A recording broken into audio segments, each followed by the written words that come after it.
Space X crew dragon undocking ప్రక్రియ విజయవంతంగా పూర్తయింది. దీంతో మరికొన్ని గంటల్లో సునీత విలియమ్స్, బుచ్ విల్మోర్ భూమి మీద అడుగుపెట్టనున్నారు. భారత కాలమానం ప్రకారం రేపు తెల్లవారుజామున 2:15 వ్యోమనౌక తిరుగు పయనం కానుంది. 26 నిమిషాల తర్వాత భూ వాతావరణంలోకి క్రూ డ్రాగన్ రానుంది. ఉదయం 3:27 భూమి మీదకు దిగనున్నారు Sunita Williams, Butch Wilmore. Florida తీరంలోని సముద్ర జలాల్లో స్పేస్ ఎక్స్ క్యాప్సూల్ దిగనుంది. సునీత విలియమ్స్ సహా ఇతర ఆస్ట్రోనాట్స్ ను భూమి మీదకు క్షేమంగా తీసుకొచ్చేందుకు చాలా జాగ్రత్తలు తీసుకుంది నాసా. ఈ రిటర్న్ జర్నీలో crew dragon space craft space station ఫోటోలు తీసిన 41 నిమిషాల తర్వాత భూమిపైకి బయలుదేరుతుంది. 41 నిమిషాల వ్యవధిలో సోలార్ ప్యానెల్ ద్వారా క్రూ డ్రాగన్ బ్యాటరీలు ఛార్జ్ అవుతాయి. భూమి మీదకు ల్యాండ్ అయ్యే ముందు థ్రస్టర్ ఆన్ అవ్వగానే క్యాప్సూల్ వేగం తగ్గి నెమ్మదిగా భూమిపైకి వస్తుంది. ల్యాండింగ్ కు 3 నిమిషాల ముందు 3 పారాచూట్లు తెరుచుకుంటాయి. ఆ తర్వాత క్యాప్సూల్ అట్లాంటిక్ మహాసముద్రంలో ల్యాండ్ అవుతుంది. ఆ తర్వాత అందులో నుంచి వ్యోమగాములు బయటకు రానున్నారు. ఆ సమయానికి అక్కడ సిద్ధంగా ఉండే స్పేస్ ఎక్స్ టీమ్ ఆస్ట్రోనాట్స్ ను ఒక్కొక్కరుగా బయటకు తీసుకొస్తుంది.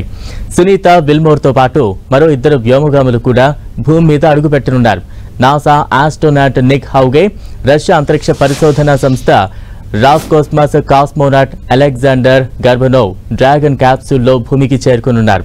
ల్యాండింగ్ తర్వాత వారిని హ్యూస్టన్లోని జాన్సన్ స్పేస్ సెంటర్ కు తరలిస్తారు. అక్కడ వారికి వైద్య పరీక్ష నిర్వహిస్తారు. దీర్ఘకాల అంతరిక్ష యాత్ర తర్వాత వారి శారీరక స్థితి పరిశీలిస్తారు. భూ గురుత్వాకర్షణ శక్తికి తిరిగి సర్దుబాటు అయ్యేలా నిపుణులు వారికి తోడ్పాటు అందిస్తారు. వ్యోమగాములు భూమిపైకి చేరుకున్నాక గురుత్వాకర్షణ శక్తికి సర్దుబాటు చేసుకోవాల్సి ఉంటుంది. వారి శ్రేయస్సు దృష్ట్యా మొదట కుర్చీలో కూర్చోబెడతారు.